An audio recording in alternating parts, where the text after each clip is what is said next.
introduce. K.R. Raja is talking to us about the voice of the unheard.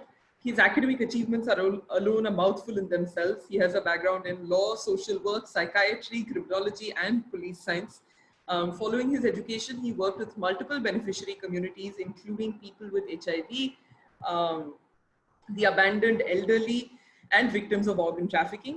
Today, he is the founder of the Global Network of Equality that aims to provide care, education, and emotional support.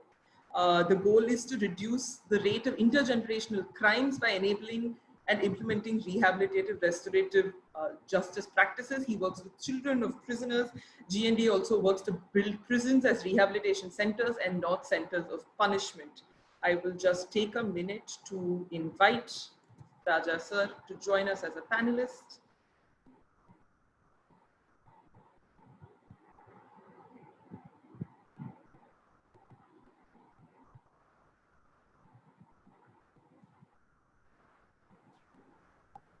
Raja sir, if you can switch on your video if you have the bandwidth, or otherwise if you can hear me, the floor is all yours. Thank you so much for joining us. Hi. Hi. Please go ahead. Yes. Am I audible? Yes. Thank you. Yes, it is a great pleasure, and thank you for inviting me for this session. And I'm Raja. I'm residing in Madurai, and So we can't hear you. now, for the past 7 years, I've been working in South India, South Tamil Nadu, particularly Tirunelveli and Madurai, with the focus to help the children of convicts and the crime victims. So being coming from a poor family, that means middle class family, I have my physical disability and I have a lot of challenges in completing my education. First of all, from school level to college level itself is a very big struggle for me, because in my family, I am the first person to come into the college. So that was a challenge, and there was no person to guide me at all in my village, because I don't know which college to apply. From my birthplace to the immediate city which I can go is Chennai. But Chennai at the time is a very huge city, and I couldn't go. Numerous colleges are there, and which college I can apply, which course I should select, I don't have an idea at all. And then my relatives and everybody felt that I'm not worth in the ஒரு எதிர்காலத்தில் ஜெயிக்க மாட்டேன் அப்படின்றது தான் எல்லாருடைய எண்ணமும்.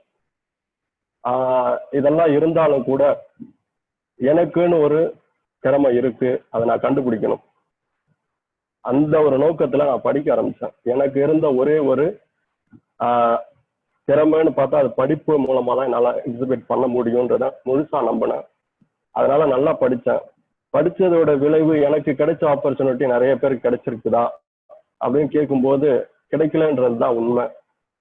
இப்போ கொஞ்சம் கொஞ்சம் கிடைச்சிட்டு இருக்கு, ஆனால் நிறைய பேருக்கு கிடைக்கல. ஸோ அந்த மாதிரி கிடைக்காத நெக்ஸ்ட் ஜெனரேஷனுக்கு நம்ம ஏதாவது செய்யணும் அப்படின்னு நினைத்து நான் என்னுடைய படிப்பை வந்து காலேஜ் லெவல் முடிச்சுட்டு யூனிவர்சிட்டி லெவலுக்கு வரேன். எனக்கு வந்து எப்பயுமே வந்து I need to go out of comfort zone. I want to take as much as challenges possible. I have to face it and I have to win it. I need to prove myself. So இந்த மாதிரி ஒரு ஆட்டிடியூட்ல நான் வந்து Pondicherry university படிக்க வரேன். MSW எடுத்து படிக்கிறேன். MSWலையும் ஒரு ரொம்ப டஃப்பான சப்ஜெக்டா படிக்கணும்னு நினைக்கும் போது எனக்கு medical and psychiatric, because I feel that mental health is one of the most important subject and people should be aware of their inner strength by knowing their mental health. So நான் வந்து அதுக்கு ஒரு பெஸ்ட்டாக இருப்பேன் அப்படின்ற நம்பிக்கையில் நான் MSW படிக்கும்பொழுது என்னோட படிப்பில் ஒரு பகுதியாக நான் ஒரு ரிசர்ச் பண்ணணும். அந்த ரிசர்ச் ஒரு யூனிக் ரிசர்ச்சாக இருக்கணும். அந்த நோக்கத்தில் வந்து நான் வந்து ஜெயிலில் இருக்கிறவங்க அவர்கள் மனிதர்களா இல்லை மிருகமா, அந்த ஒரு கிரைம் நடக்கும்போது அவங்க எப்படி ஃபீல் பண்ணாங்க, after the crime what they feel, being in the prison how do they feel, what is their future plan if at all they get released. நான் I have to enter into the prison to meet them and talk to them. So அந்த நோக்கத்தில் நான் வந்து psychopathic deviation and adjustment patterns of prisoners இந்த டைட்டிலில் 2009 நான் வந்து Pondicherry central ஜெயிலுக்குள்ள ஃபார் த ஃபர்ஸ்ட் டைம் நான் போனப்போ எனக்கு வந்து என்னை சுற்றி இருக்கவங்க எல்லாருமே என்னோட ஃப்ரெண்ட்ஸுங்க எல்லாமே ஏன்டா ஜெயிலுக்கு போகிற, ஜெயிலில் போய் தான் ரிசர்ச் பண்ணுமா, அது முடியாது, கொஞ்சம் கஷ்டம், அவங்கெல்லாம் கிரிமினல்ஸ், அவங்கெல்லாம் பதில் சொல்ல மாட்டாங்க, இந்த மாதிரி நிறைய விஷயங்கள் இருந்தது. என்னை வந்து எனக்கு ஏதாவது சேலஞ்ச், எனக்கு ஏதாவது ஆயிடுமோன்ற பயத்தில் என்னை வந்து எச்சரிக்கைப்படுத்தினாங்க. But I know where I am going, what I am going to do. So இந்த விதத்தில் நான் okay I will face it அப்படின்ற மாதிரி போனேன்.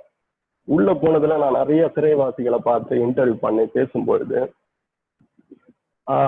எனக்கு செக்யூரிட்டி ரீசனுக்காக காவலர்கள் வந்து பக்கத்தில் நிற்பாங்க. நான் சொன்னேன் எனக்கு செக்யூரிட்டின்றது என்னோட கைண்ட் வேர்ட்ஸ்லேயே நான் வந்து எல்லாரையும் கண்ட்ரோல் பண்ண முடியும்.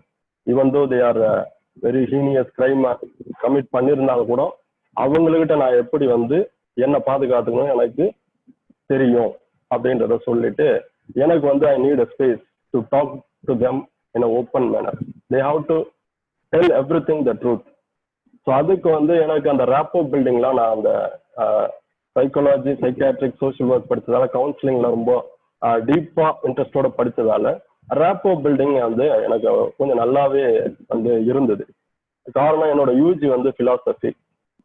நான் ஃபிலாசபி படித்ததாலையும் அந்த லாஜிக்கலாக அவங்கள்ட்ட பேசுறதுக்கு, ரிலேட் பண்ணி பேசுறது, அவங்கள வந்து ஒரு சாப்பிட்டீங்களா, ஒரு ஜெயிலில் இருக்கிற ஆள் கைதி அதாவது டோட்டல் சொசைட்டியாலே நெக்லெக்ட் பண்ணி he is a criminal, he did not deserve any mercy, kindness, love அப்படின்ற ஒரு மனுஷனை பார்த்து சாப்பிட்டீங்களா அப்படின்னு கேட்டதுன்னு அவன் வந்து கடந்த 5 வருஷத்துல நான் முதல் வார்த்தை அந்த வார்த்தை நீங்க தான் கேட்குறீங்க.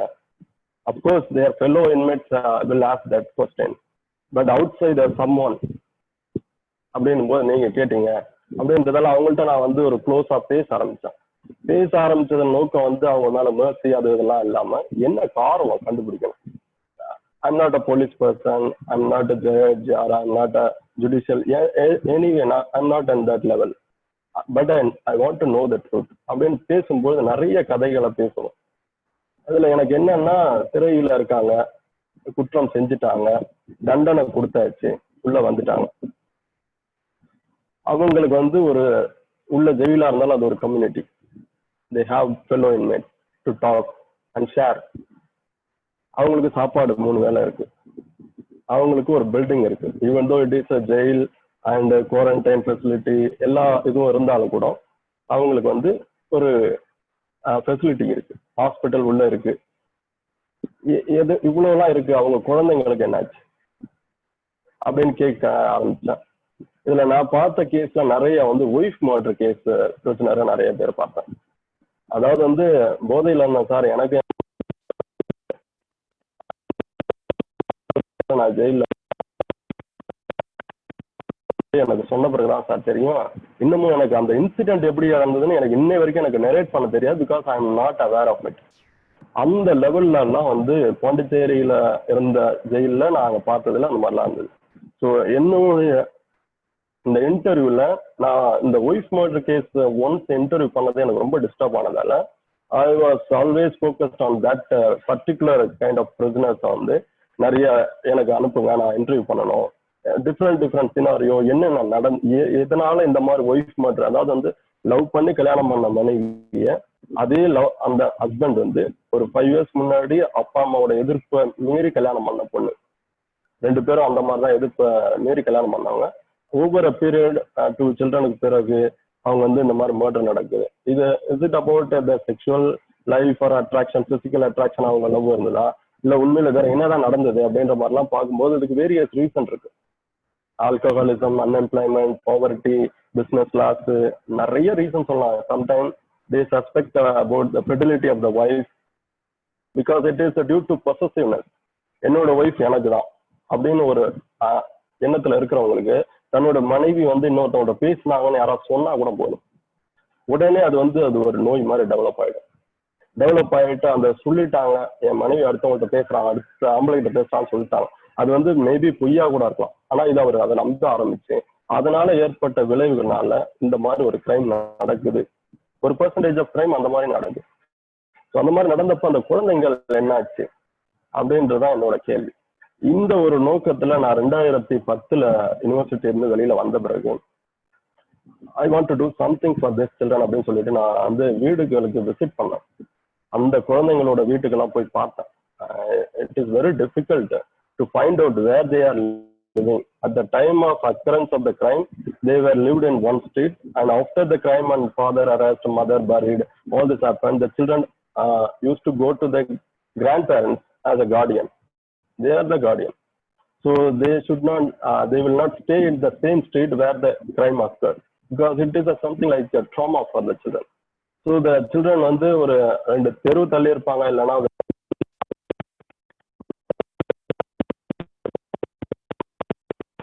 போய் பார்க்கும்பொழுது எனக்கு ரொம்ப வந்து கஷ்டமா இருந்துச்சு. அந்த குழந்தைங்க ட்ராப் அவுட் ஆல்மோஸ்ட். ஸோ அதனால வந்து நான் அந்த பாண்டிச்சேரியில என்னால் ஒன்றும் சக்ஸஸ் பண்ண முடியல. என்னுடைய விஷயங்களை நான் என்ன நினைச்சேன் செய்யணும்னு முடியல. ஸோ அதனால நான் Pondicherry is a small territory. How about Tamil Nadu? How about India? Totally 138 central prison in India, and Tamil Nadu has 8 central prison. So we need to do something. So அதனால அந்த நோக்கத்துல தான் நான் வந்து இந்த விஷயங்களெல்லாம் வந்து செய்யணும்னு சொல்லி பாளையங்கோட்டை சென்ட்ரல் ஜெயில என்னோட பேஸ் எடுத்து நான் பாளையங்கோட்டை சென்ட்ரல் ஜெயில 2013 இருந்து 16 வரைக்கும் உள்ள போய் டெய்லியும் ஜெயில வந்து சிறைவாசிகளை டைரக்டா மீட் பண்ணி அவங்க குழந்தைங்களை பற்றிய டீட்டெயில்ஸ், அவங்களுடைய ஹோல் லைஃப் சினாரியோ எல்லாத்தையும் நான் கண்டுபிடிச்சு அதுக்கப்புறம் ஹோம் விசிட் மேட் அவுட் பண்ணி திருநெல்வேலி, கன்னியாகுமரி, தூத்துக்குடி இந்த 3 மாவட்டங்கள்லையும் இருக்கிற எல்லா குழந்தைங்களையும் நான் நேரடியாக விசிட் பண்ணி அவங்க வீட்டில் போய் அவங்க சோசியோ எக்கனாமிக் கண்டிஷன் எப்படி, whether they are suffering by any stigma from their neighbourhood எல்லாத்தையும் பார்க்கணும்னு சொல்லி அவங்க ஹெல்த் வைஸ் எப்படி இருக்காங்க, நியூட்ரியண்டா இருக்காங்களா, மால் நியூட்ரியண்டா இருக்காங்களா, இந்த மாதிரி எல்லா விஷயங்களையும் நான் பார்க்கணும் அப்படின்னு சொல்லிட்டு அந்த 2014 நான் வந்து ஹோம் விசிட் பண்ணி எல்லா குழந்தைங்களை பற்றியும் நான் நல்லா வந்து அசஸ் பண்ணணும். என்னோட சேர்ந்து நிறைய நண்பர்கள் எனக்கு உறுதுணையா இருந்தாங்க. அவங்க என் கூட ஃபீல்டு ஒர்க்குக்கும் வந்தாங்க. மற்ற எனக்கு ஃபினான்ஷியலா அந்த ஹோம் விசிட்டை மேக் அவுட் பண்றதுக்குன்னு எனக்கு வந்து ஹெல்ப் பண்ணாங்க. ஸோ இந்த விதத்துல போயிட்டு நாங்கள் வந்து அந்த குழந்தைங்கள்லாம் ஐடென்டிஃபை பண்ணி அவங்கள அசஸ் பண்ணி அவங்களோட நீடை பத்தி ஒரு காம்ப்ரஹென்சிவ் ரிப்போர்ட் ரெடி பண்ணி அந்த ரிப்போர்ட்டை பேஸ் பண்ணி அவங்களுக்கு வந்து ஸ்காலர்ஷிப் ரெடி பண்ணணும். ஸ்காலர்ஷிப்பை வந்து கொடுத்தோம்னா அந்த குழந்தைங்களுக்கு படிப்பு மூலமா தான் அவங்களோட எதிர்காலத்தை நம்மளால மாற்ற முடியும். வேற பணம் காசு என்னால் கொடுத்து அவங்கள எத்தனை குழந்தைங்களுக்கும் என்னால் பணம் காசு கொடுத்து அவங்களோட லைஃப்பை வந்து பிளாசமாக மாற்ற முடியுமா அப்படின்னா எனக்கு தெரியாது. ஆனால் படிப்பை கொடுத்தா அவங்க லைஃப்பை அவங்களே மாற்ற முடியும் அப்படின்றது எனக்கு தெரியும். அதுக்கு நான் ஒரு ஃபெசிலிட்டேட்டராக இருக்கணும். அது through scholarship. Sometime I will be like a de facto guardian for them. I will go to the school if at all they have any parents meeting, something if the child committed any சின்ன ஏதாவது ஒரு mistake பண்ணிட்டாங்க, பேரண்ட்டை வர சொல்லுங்க அப்படின்னும் போது இந்த குழந்தைங்க அப்பா ஜெயிலில், அம்மா இறந்துட்டாங்க. ஸோ அந்த குழந்தைங்க தாத்தா பாட்டி ஸ்கூலுக்கு போய் அவங்களுக்கு அதெல்லாம் புரியாது. ஸோ அந்த நேரத்தில் எனக்கு வந்து கம்யூனிகேஷன் பண்ணுங்க, நான் பேசிக்கிறேன், நான் போயிருக்கேன். So some of the children need residential care. Though they have grandparents, the grandparents are not in a position to cook food and feed the children. They cannot do it. And they have other children also. That means the grandparents has a daughter and son, அந்த மாதிரிலாம் அவங்களுக்கு இருக்காங்க. ஆனால் இந்த குழந்தைங்களுக்காக அவங்களால ஃபுல்லாக time dedicate பண்ணி எனர்ஜி கொடுக்க முடியல. ஸோ அப்படின்னும் போது அந்த குழந்தைங்களை நான் வந்து நல்ல ஒரு பெஸ்ட் ரெசிடென்ஷியல் ஸ்கூலில், ஹாஸ்டல் ஃபெசிலிட்டியோடு இருக்கக்கூடிய ஸ்கூலில் நாங்கள் கனெக்ட் பண்ணி அந்த மாதிரி குழந்தைங்கள்லாம் சேர்த்து விட்டுருக்கோம். சேர்த்து விட்டு இப்போ எங்களுக்கு வந்து இந்த ஸ்கூல்ஸ் நிறைய இன்னண்ட் அரௌண்ட் தூத்துக்குடி, திருநெல்வேலி எல்லா இடத்துலையுமே நமக்கு வந்து ஒரு சில ஸ்கூல்ல ரேப்போ பில்ட் பண்ணி அவங்க கூட ஒரு நெட்வொர்க் மாதிரி வச்சு இந்த மாதிரி நான் கொண்டுட்டு வந்து சேர்க்கிற குழந்தைங்களை நீங்க அக்செப்ட் பண்ணிக்கணும். They are not a troublesome children. Their father is in the present but the children are not a part of the crime. அதனால இந்த குழந்தைங்களை ஆஸ் லைக் எனி அதர் சைல்டா நீங்க வந்து ட்ரீட் பண்ணணும். If at all any problem arise out of the child and I will come and address. So இந்த மாதிரி நெட்வொர்க்லாம் பண்ணி நம்ம நிறைய குழந்தைங்களை படிக்க வச்சுட்டு இருந்தோம். நான் இனிஷியலா வந்து 2013 வரும்பொழுது, இதுக்கு முன்னாடி நான் காந்தாரின்னு ஒரு கேரளாவில் ஒரு இன்ஸ்டியூட் இருக்கு, அந்த இன்ஸ்டியூட்ல ஒரு leadership training, how to realise my social dream அப்படின்ற ட்ரைனிங்லாம் அட்டன் பண்ண பிறகு தான் எனக்கு ஒரு கான்ஃபிடென்ட் வந்தது. So if I think something for the society I can do it.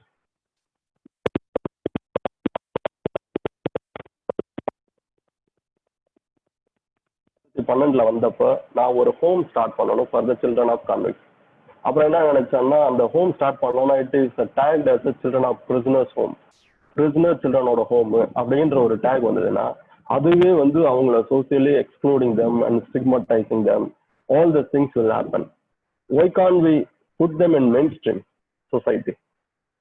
Why do we need a separate home? As we know that in every district we have number of children's homes. Why don't we associate with them? Why don't we identify the right home where these children can be accommodated? இந்த ஒரு நோக்கத்துல வரும்பொழுது நான் வந்து அந்த home start பண்ணணும்னா நான் அந்த ஹோமை மேனேஜ் பண்றதுக்கு எனக்கு வந்து பெரிய ரிசோர்ஸ் எனர்ஜி எல்லாமே வேணும். அப்படி நான் மேனேஜ் பண்றது ஒன்ஸ் ஸ்டார்ட் பண்ணி அதை வந்து செட்டப் பண்ணி அதை ஸ்டார்ட் பண்ண ஆரம்பிச்சிட்டோம்னா என்னால ஃபீல்டுல போய் குழந்தைங்களை கண்டுபிடிக்க முடியாது. கண்டுபிடிக்க முடியாம ஒரு சில நேரத்துல நான் அந்த இருக்கிற குழந்தைங்களை காப்பாத்தினாலே போதும்ன்ற ஒரு நிலைமைக்கு வந்துடும். So now I want to do much more for the children to give them education. அந்த விதத்துல வரும்போது I need to tie up with many other stakeholders and NGOs, other people who are interested in it. அந்த விதத்துல போகும்போது நான் வந்து scholarship கொடுக்கறது, அவங்கள டைப் பண்ணி ஸ்கூல்ல சேர்க்கறது. இப்ப காலேஜ்ல படிக்கிறாங்க, 37 students are studying in college, Chennai, Madurai, Srivilliputhur, different colleges. Even self finance college வந்து நம்ம குழந்தைங்களுக்கு 1 or 2 சில்ட்ரனை வந்து ஃப்ரீயா அட்மிஷன் பண்ணி எல்லாமே வந்து full scholarship, because they believe our work that it is something that for the children, welfare of the children, so we need to accept அப்படின்றதால பத்தியபாமா university முன் வந்திருக்கு. ஸோ அதே போல இங்க கலசலிங்கம் யூனிவர்சிட்டியில 2 ஸ்டூடெண்ட்ஸ் படிக்கிறாங்க. இப்போ வந்து நான் பிரைமரி எஜுகேஷன்ல இருந்து இப்போ ஹையர் எஜுகேஷன் லெவலுக்கு வந்தாச்சு. அந்த ஹையர் எஜுகேஷன்லயும் தாண்டி இப்போ some of the students after finishing their college education now they got into job. One of the son of the prisoner now got work in the prison itself as a warder. இது வந்து எங்களை எல்லாரோட collective எஃபோர்ட்டோடைய ஒரு success ரேட்டுன்னு தான் நான் feel பண்றேன். இப்போ நான் வந்து பாளையங்கோட்டை ஜெயிலில் மட்டும் வேலை பார்த்துட்டு இருந்தது, நான் இப்போ மதுரை ஜெயிலுக்கும் வந்து ரெப்ளிகேட் பண்ண ஆரம்பிச்சிட்டோம் அதே மாடல். இப்போ வந்து நாங்கள் ஆல்மோஸ்ட் லைக் மதுரை சென்ட்ரல் ஜெயிலோட ஜூரிஸ்டிக்ஷன் எந்தெந்த டிஸ்ட்ரிக்ட் கவர் ஆகுதோ எல்லா டிஸ்ட்ரிக்ட்லயும் நாங்கள் வந்து இப்போ வந்து குழந்தைங்களை ஐடென்டிஃபை பண்ணி அந்த குழந்தைங்களையும் படிக்க வச்சுருக்கோம். மதுரையில அமெரிக்கன் காலேஜ்லேயே நல்லா 3 ஸ்டூடெண்ட் படிக்கிறாங்க, பாத்திமா காலேஜ்ல 2 பிள்ளைங்க படிக்கிறாங்க. Some of them are very interested in going further higher education போகணும், மாஸ்டர் டிகிரி பண்ணணும் அப்படின்லாம் நினைக்கிறாங்க. அவங்களெல்லாம் கைட் பண்ணி இப்போ கொண்டுட்டு போயிட்டு இருக்கோம். ஸோ இதுதான் ஓவராலா என்னுடைய ஒர்க்கை பத்தி சொல்லணும்னு வந்தா இந்த அளவுக்கு என்னால சொல்ல முடியும் வித்தின் கிவன் ஷார்ட் டைம்ல. Thank you so much. I know நம்ம ஏற்கனவே பேசிட்டு இருந்தோம், எல்லா வேலையுமே 10-15 நிமிஷம்குள்ள சொல்லணும் அப்படின்னா எவ்வளவு கஷ்டம்னு. ரீசன் நான் எதுக்கு அதுல அந்த மாதிரி சொன்னேன் அப்படின்னா நிறைய கேள்விகள் வரும் எனக்கு தெரியும் இந்த பேனல்ல, அதே மாதிரி நிறைய கேள்விகள் வந்திருக்கு. ஐ நோ ஏற்கனவே 5 மணி ஆயிடுது, but with everybody's permission another 5 minutes or 6-7 minutes if we can take to just answer a few quick questions. We will wrap up shortly after. It's been a long day. நிறைய பேர் காலையில இருந்து இருக்காங்க எங்களோட, நாளைக்கும் தயவு செஞ்சு திரும்ப வந்துருங்க. பட் பிஃபோர் தட் முதல் கேள்வி வந்து கவர்மெண்ட் எய்ட் பாலிசிஸ் பத்தி. இந்த மாதிரி இந்த particular section of children prisoners children இல்ல வைஃப் மர்டருக்காக பிரிசனுக்கு போன பசங்களுக்கு ஏதாவது பாலிசிஸ், தனிப்பட்ட பாலிசிஸ் ஏதாவது இருக்குதா? இல்ல, தனிப்பட்ட பாலிசின்னு எதுவும் கிடையாது. These children are need and care and protection அப்படின்ற ஒரே ஒரு ஆக்ட் கீழே the children are one of the component. இவங்களுக்குன்னு தனிப்பட்ட பாலிசி எதுவுமே கிடையாது. இவங்களும் சில்ட்ரன், ஆனா வந்து need care and protection justice ஆக்ட்ல இவங்களுக்கு ஒன் ஆஃப் தி ஒரு வேர்ட் இருக்கு. கான்விக்ட் சில்ட்ரனுக்கும் வந்து ஃபினான்சியல் சப்போர்ட் ப்ரொவைட் பண்ணலாம்னு இருக்கு. அது வந்து டிஸ்ட்ரிக்ட் சைல்ட் ப்ரொடெக்ஷன் யூனிட்ல இந்த குழந்தைங்களை ஐடென்டிஃபை பண்ணி அவங்களுக்கு வந்து இந்த லிவிங் எக்ஸ்பென்ஸை வந்து டேக் கேர் பண்றதுக்கு ஒரு மந்த்லி ஃபினான்சியல் சப்போர்ட் இருக்கு. அதை தவிர அதுவும் வந்து இப்ப எந்த குழந்தைங்களுக்கும் அவ்வளவா ரீச் ஆகல. Because nobody knows who is the children of prisoners. Right. Because the prisoner, unless otherwise they tell that I have children, nowhere else they documented about their details. Even when I wanted to go and get the information about the children, I was asked to go inside the prison and talk to the prisoner. If I win their confidence, they will tell the details. Otherwise the department will not help me to get the details, because it is something that's private. Correct. Their private interest.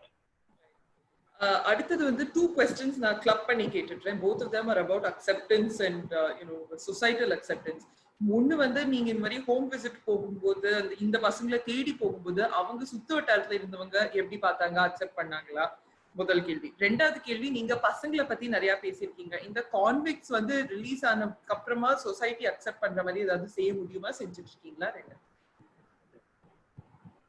So நான் இந்த field ஒர்க்குக்கு போகும்போது இந்த குழந்தைங்களை கண்டுபிடிக்க போகும்போது நான் என்ன பண்ணேன்னா, சிறையில் இருக்கிற ஆயுள் தண்டனை சிறைவாசிக்கிட்ட உங்க பேர் என்ன, உங்க ஊர் என்ன, அட்ரஸ் என்ன, இதெல்லாம் கேட்டு உங்க குழந்தைங்க எத்தனை, இந்த மாதிரி விஷயங்கள்லாம் நோட் பண்ணிட்டு அந்த நோட்டை வச்சுக்கிட்டு நான் போயிருந்தேன். போயாச்சு. போயிட்டு மாரியப்பன் அவங்களோட மனைவி பேரை சொல்லிதான், ஏன்னா அவர் உள்ள ஜெயில இருக்காரு, அவர் யாருக்கும் தெரியாது. மாரியப்பன் மனைவி தங்கம்மா அப்படின்னு சொல்லி கேட்டோம்னா, இங்க மாரியப்பன் 5 பேர் இருக்காங்க, எந்த மாரியப்பனை கேட்குறீங்கன்னு கேட்பாங்க. அப்புறமா வந்து ஓகே, எனக்கு எப்படி சொல்றதுன்னா, இதுக்கு மேல டீட்டெயிலா அந்த இன்மேட் கிட்ட அந்த சிறைவாசிகள்கிட்ட ரொம்ப டீட்டெயிலா கேட்கல. அதனால இல்ல தங்கம்மாள் அவங்களுக்கு 3 பிள்ளைங்க இருக்கு அப்படின்னு சொல்லுவாங்க. அதை வச்சு ஒரு ஷார்ட் லிஸ்ட் பண்ணிடலாம் அப்படின்னு சொல்லிட்டு 3 பிள்ளைங்கன்னு சொல்லி அந்த 3 பிள்ளைங்க சொன்னா, இல்ல அதுவும் எங்களால சொல்ல முடியாது, மேலூரா கீழூரா அப்படின்னு கேட்பாங்க. ஒரே ஊர்ல மேலூர் கீழூர், இது என்னடா இது புதுசா இருக்கு அப்படின்னு சொல்லிட்டு மேலூர் அது தெரியல அப்படின்னு, இல்ல அவங்க என்ன ஜாதின்னு சொல்லுங்க, அதுக்கப்புறமா அவங்க மேலூரா கீழூரா நாங்க சொல்றோம்ன்றாங்க villages. So I did not collect such information because I am not caste பேஸ்ல நான் வந்து ஒர்க் பண்ணல, எனக்கு காஸ்ட் தெரியாதுங்க அப்படின்ட்டா. அப்புறமா வந்து purposefully I hide the matter that person in the prison. பிரிசன்ல இருந்தவரை நம்ம சொல்லாம தான் நான் முடிஞ்ச அளவு அவங்கள ரீச் பண்ணணும்னு நினைப்பேன். ஏன்னா பிரிசன் சொல்லிட்டாலே நிறைய பேர் வந்து தெரிஞ்சிருந்தா கூட தெரியாதுன்னு சொல்லிடுவாங்க. அதனால நான் அந்த பிரிசன் மேட்டரை இனிஷியலா ஹைட் பண்ணதோட விளைவு கடைசியில் நான் ஓப்பன் பண்ணி தான் ஆகணுன்ற மாதிரி ஆயிடுச்சு. ஏன்னா அவங்க குழந்தைங்களை நான் ரீச் அவுட் பண்ணேன். அப்புறமா ஒரு ஆளை மட்டும் கூப்பிட்டு இருக்காங்க, இந்த மாதிரி ஜெயில இருக்காங்க அவங்களோட குடும்பம் அப்படின்னு சொன்ன பிறகு அவங்க மேலே எங்கேயும் என்ன பார்ப்பாங்க, இவர் எதுக்கு வந்திருக்காரு, இவர் ஏதாவது போலீஸா இல்ல அந்த அக்யூஸ் இறந்து போன விக்டிம் சைடா வந்து இவர் ஏதாவது அந்த குடும்பத்தை அட்டாக் பண்ண போறாரு. ஆனா இவரை அட்வான்டேஜா நான் ஃபீல் பண்ணேன். People did not suspect me so wrong. அது வந்து எனக்கு அந்த நேரத்துல தான் எனக்கு டிசபிலிட்டி வந்து நமக்கு ஒரு அட்வான்டேஜ் போல இருக்கு. இதே ஒரு நார்மல் பர்சனா இருந்து கேட்டானா, இவர் ஆபீசரா இருப்பாரோ இல்ல வேற யாரா இருப்பாரோ இன்னும் ஏதோ ஒன்று அவங்க பாட்டு இமேஜினேஷன்ல போய் என்ன ஒரு வேலை ரவுண்டு கட்டி அடிக்க ஆரம்பிச்சிருப்பாங்க. ஸோ எனக்கு வந்து இது அட்வான்டேஜ் ஆயிடுச்சு. ஸோ எப்படியோ வந்து அந்த குழந்தைங்களை ரீச் பண்ணோம். ஸோ இதுதான் வந்து அந்த ப்ராக்டிக்கலா அவங்கள ரீச் அவுட் பண்றதுல இருக்கிற ஸ்ட்ரகிள். அதுக்கப்புறம் நான் வந்து நெக்ஸ்ட் டைம் போகும்போது என்ன பண்ணிட்டேன், நிறைய ஃபோன் நம்பர் வச்சுக்கிட்டேன். ஒரு சிலருக்கு ஃபேமிலியில ஃபோன் நம்பர் கொடுத்திருந்தா கூட நம்ம அந்த ஊருக்கு ரீச் ஆகி கிட்ட போய் ஃபோன் அடிக்கும்போது சுவிட்ச் ஆஃப்ல இருக்கும், இல்லைன்னா வந்து நாட் ரீச்சபிள் இருக்கும். அப்ப நான் அதனால என்ன பண்ணிட்டேன், நெக்ஸ்ட் டைம் டேட்டா கலெக்ஷன் பண்ணும்போது நெய்பர்ஹுட் இல்ல க்ளோஸ் 5 நம்பர் வச்சுக்கணும். இல்லைன்னா வந்து நம்ம அவங்க ரீசார்ஜ் பண்ணனா கூட நம்மளால ரீச் பண்ண முடியாது. போனை ரீசார்ஜ் பண்ணலன்னா இன்கமிங் கட்டு அந்த டைம்ல. ஸோ இது மாதிரி ஹர்டல்ஸ் எல்லாத்தையும் நாங்கள் வந்து பார்த்துட்டு அப்புறம் வந்து கூகுள் மேப்பை வச்சு ஒர்க் அவுட் பண்ணோம். நிறைய விஷயங்கள்ல ஸ்ட்ரீட் பேர் அது இதெல்லாம் போட்டு டீ கடை முக்கியமான பஞ்சாயத்துல அந்த மந்தையில உட்காந்துருப்பாங்க, அந்த குரூப்ல போய் பிடிச்சோம்னா அவங்க எல்லாம் வில்லேஜ் சிசிடிவி கேமரா மாதிரி நம்ம எதை கேட்டாலும் சொல்லிடுவாங்க. ஸோ அவங்களெல்லாம் பிடிச்சி நம்ம கண்டுபிடிச்சு ஒர்க் அவுட் பண்ணோம். இந்த குழந்தைங்களை அடுத்த கொஸ்டின் அந்த பார்ட் ஒரு தடவை ரிமைண்ட் பண்ணுங்க. என்னது next question? Acceptance conflicts release ஆன அப்புறமா அவங்களோட ஓகே, ரிலீஸ் ஆன பிரிசனர் வந்து அவங்க வேலைக்கு போறதுல ரொம்ப சிரமப்பட்டாங்க. நிறைய பேருக்கு வேலை கிடைக்கல. Even some of them many prisoners got released. When they came out, they find it very difficult to identify the currency, Indian currency, because it is different color, different size. They don't know 10 rupees note என்னன்றது அவங்க தெரியல. அவங்க உள்ள போறதுக்கு முன்னாடி இருந்த நோட்டும் இப்ப இருக்கிற ஆஃப்டர் த டிமானிட்டைசேஷனுக்கு பிறகு பணத்தோட கலர் எல்லாமே மாறி போச்சு. மாறினதால அந்த வெளியில வந்தவங்களுக்கு பணத்தை ஹேண்டில் பண்றதுக்கு பயப்படுறாங்க. ஏன்னா 50 ரூபாய் இது 100 ரூபாய் இது அவங்க முன்னெல்லாம் கலர் வச்சு இது பண்ணாங்க. எல்லாமே most of them illiterate. So அந்த இதுல வந்து டிஃபிகல்ட்டி ஃபைனான்ஸை அந்த மணியை ஹேண்டில் பண்றதுல ஒரு சிக்கல் இருந்தது. அவங்களுக்கு வேலை வாய்ப்பு கிடைக்கிறதுல மிகப்பெரிய சிக்கல் இருந்தது. யாருமே அவ்வளவு சீக்கிரம் வந்து இவங்களெல்லாம் வந்து இவங்க தெரிஞ்சுட்டாங்க. Government though they release on based on their behaviour change. ஒரு பாசிட்டிவ் சேஞ்ச் இருக்குதுன்றத பேஸ் பண்ணி தான் ரிலீஸ் பண்ணியிருக்காங்க. ஆனாலும் சொசைட்டி வந்து still believe that person is having some criminal intention இருக்குன்ற ஒரு நம்பிக்கையில தான் இருந்தது. அந்த மாதிரி சிறைவாசிகளுக்கு நாங்க வந்து ஒரு we have been able to help at least some 12 inmates. Others are somehow they managed to get some sort of job, and even though they are struggling now, but they can come up. They have a confidence, and we have close contact with many of the released prisoners. And one of the prisoner who released from following what a central prison got a job in Chennai. Some thermal plant la naanga vandu vela vaangi kuduthom. அந்த வேலைக்கு அங்க செக்யூரிட்டியா வேலை வாங்கி கொடுத்தோம். We did not tell that person coming from prison. So அந்த மாதிரி சொல்லாம release ஆகலன்னு சொல்லி அவர் வந்து இங்க கிராமத்துல இருக்காரு, வேலை வேணும், இங்க வேலை இல்லைன்னு சொல்லி அனுப்பிவிட்டோம். அவருக்கு வேலைக்கு போய் அங்க செக்யூரிட்டியா வேலை பார்த்துட்டு இருந்தவர் அவருடைய சின்சியாரிட்டி, அவருடைய டெடிகேஷன், அந்த வேலையில இருந்த எல்லாமே பார்த்து அவரை வந்து இப்ப டிரைவரா ப்ரமோட் ஆயிட்டாரு. In the sense, before going to prison, he was a driver, lorry driver. So after now he got the same position, and is working now. And the owner of the lorry, he was very amazed. But the reason, once he taken over that lorry did not have a major expense. Like the fuel நிறைய save ஆயிருக்கு. வண்டியில வந்து அடிக்கடி இங்க repair அங்க ரிப்பேர்லாம் வரல. இதுக்கு முன்னாடி யூஸ் பண்ண அந்த டிரைவர் வந்து அடிக்கடி அந்த ஓனர் கிட்ட காசு கேட்பாராம், இதுல எந்த மிஸ்டேக் ஆயிடுச்சு, அந்த மிஸ்டேக் ஆயிடுச்சு, நல்லா ஓடுது அப்படின்றதால அவருக்கு இவர் வந்து ஒரு ஸ்மார்ட் போன் வாங்கி கொடுத்திருக்காரு as a token of appreciation. The reason I highlight this particular story, prisoner, nobody is born as a prisoner, criminal. Everybody by circumstance and various reasons contributing for the crime and the criminal involvement. நான் வந்து wife murder கேஸ்ல இருக்கிற பிரிசனரோட சில்ட்ரனை தான் help பண்ணணும்னு போயிருந்த நோக்கத்துல தான் நான் உள்ள போயிருந்தேன். ஜெயிலுக்குள்ள போன பிறகு தெரிஞ்சது நிறைய பேரு A1 A2க்கு தான் தெரியும் என்ன கிரைம் நடக்க போகுதுன்ட்டு. ஆனா A7 A8 accuse number 7 accuse number 8 it does not know anything. He just accompanied our small help, he did it without knowing what is going to happen. அவரையும் வந்து ஈக்குவலா ட்ரீட் பண்ணி அவருக்கும் லைஃப் கண்டிஷன் தான் கொடுப்பாங்க. அந்த மாதிரி வந்தவங்க என்னன்னா, ஏதோ என் ஃப்ரெண்டு கேட்டான்னு இதை கூப்பிட்டான் சார், கூட போனோம் சார், திடீர்னு அவங்க கத்தி எடுத்து இவனை குத்திட்டான், எனக்கு தெரியாது, கடைசியில பார்த்தா ஏன் மேலே இந்த கேஸை போட்டாங்க, நானும் இதுல உடந்தை அக்கம்ப்ளைஸ் கோ அக்யூஸ்ட்னு சொல்லிட்டாங்க, வேற வழியே இல்லை என்ன ப்ரூவ் பண்றது, நான் கூட போனதுதான் என் தப்பு, நான் எதுவுமே பண்ணல, இது எல்லாமே ஆல் ஆஃப் சடன் நடந்துருச்சு, என் குடும்பமும் கஷ்டப்படுது அப்படின்ற நேரத்துல வரும்போது அந்த குழந்தைங்களுக்கு கொஞ்சம் பேரை ஹெல்ப் பண்ணணும் அப்படின்ற மாதிரிலாம் நிறைய நான் வந்து full assessment, individual assessment in the prison, after that home based assessment.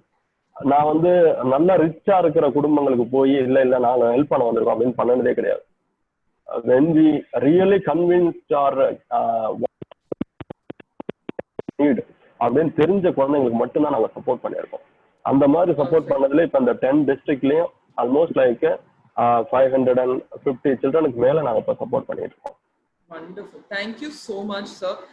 First day ஓட கடைசி செஷனா வந்ததுக்கு எங்களுக்கு ரொம்ப ஆசை, இந்த ஒரு ஸ்டோரி வந்து நாங்க எடுத்து சொல்லணும், எல்லாருக்கும் தெரியணும் அப்படின்னு. ஏன்னா நிறைய பேருக்கு நீங்க பண்ற வேலையோ, நீங்க யோசிச்ச ஒரு ப்ராசஸோ, அதுக்கு பின்னாடி எவ்வளவு வேலை பண்ணிருக்கீங்க, எத்தனை